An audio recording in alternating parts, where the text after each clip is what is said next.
Hi friends, ഇന്ന് ഞാൻ തയ്യാർ ചെയ്യാൻ പോകുന്നത് ഇലയപ്പമാണ്. ചെറുപരിപ്പും അരിമാവും കൂടെ ചേർത്താണ് അത് തയ്യാർ ചെയ്യുന്നത്.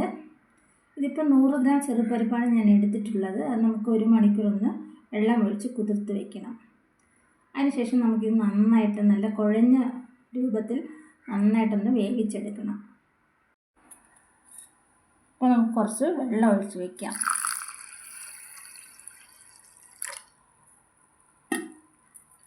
ഇതിനി 1 മണിക്കൂർ കുതിർത്ത ശേഷം നമുക്ക് നന്നായിട്ടൊന്ന് വേവിച്ചെടുക്കണം. പരിപ്പ് ചെറുതായിട്ട് വെന്തിട്ടുണ്ട്. ഇനി നമുക്ക് കുറച്ച് ഉപ്പ് ചേർത്ത് കൊടുക്കുക. 1 നുള്ളി ഉപ്പ് മതി. കുറച്ചുകൂടി വേവണം, നല്ലപോലെ വെന്ത് ഉടയണം. ഇത് കുറച്ച് മഞ്ഞൾ കൂടി ചേർത്ത് കൊടുക്കുക.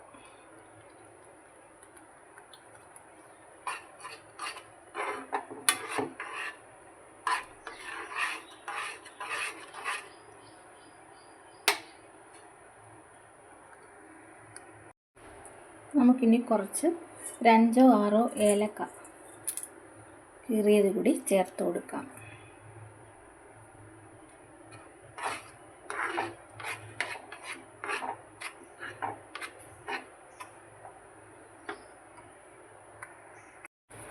അപ്പോൾ നമ്മുടെ പരിപ്പെല്ലാം നല്ല വെന്ത് വന്നിട്ടുണ്ട്. നമുക്കിനി ചേർത്ത് കൊടുക്കേണ്ടത് 2 സ്പൂൺ നെയ്യാണ്.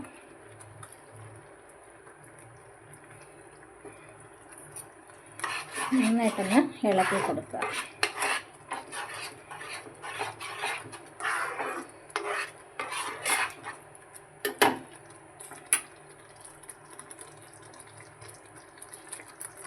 ഇനി നമുക്ക് അരിപ്പൊടി കുറച്ചായിട്ട് തട്ടി യോജിപ്പിക്കണം.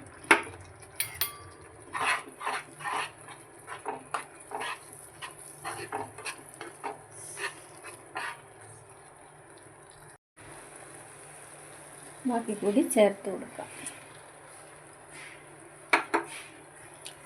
നമുക്ക് സ്റ്റൗ ഓഫ് ചെയ്ത ശേഷം ഇത് നമുക്ക് നന്നായിട്ടൊന്ന് ഇളക്കി യോജിപ്പിച്ച് എടുക്കണം.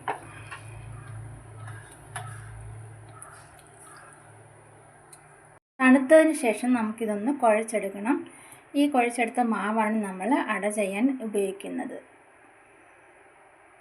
ചെറുപരിപ്പ് കൊണ്ടുള്ള അടയ്ക്കുള്ള മാവെല്ലാം നമ്മളിപ്പോൾ തയ്യാർ ചെയ്തിട്ടുണ്ട്.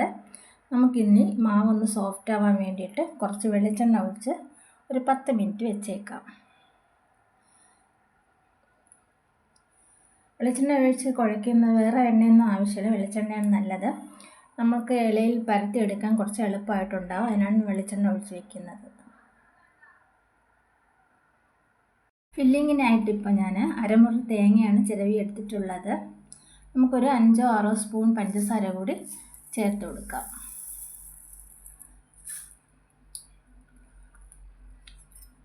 അത് നമുക്ക് നന്നായിട്ട് മിക്സ് ചെയ്ത് വയ്ക്കുക. ഇതാണ് നമ്മളിപ്പോൾ അടയ്ക്ക് ഫില്ലിങ്ങിനായിട്ട് എടുക്കുന്നത്. നമുക്ക് നട്ട്സൊക്കെ ആവശ്യമുണ്ടെങ്കിൽ ചേർത്ത് കൊടുക്കാം. ഞാനിപ്പോൾ തേങ്ങയും പഞ്ചസാരയും മാത്രമേ അകത്ത് വയ്ക്കുന്നുള്ളൂ. ഇപ്പോൾ ഞാൻ അട പരത്തി എടുത്തിട്ടുണ്ട്. നമുക്കിതിൽ ഫില്ലിംഗ് നിറയ്ക്കാം.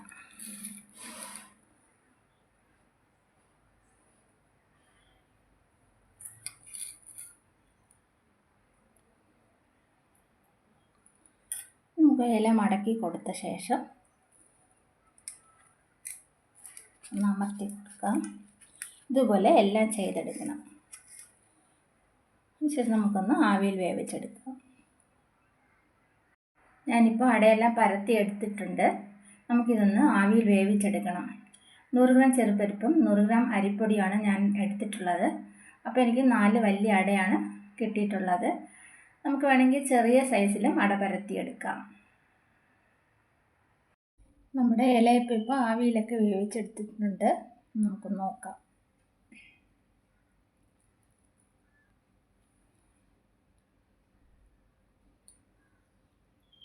വളരെ സോഫ്റ്റായിട്ടുള്ള ഒരു ഇലയപ്പമാണിത്. തീർച്ചയായും നിങ്ങൾ ട്രൈ ചെയ്യുക. വീഡിയോ ഇഷ്ടമായാൽ ലൈക്ക്, ഷെയർ ആൻഡ് സബ്സ്ക്രൈബ് ചെയ്യുക. അതുപോലെ നിങ്ങളുടെ കമൻറ്റ്സ് എന്നെ അറിയിക്കാൻ മറക്കരുത്.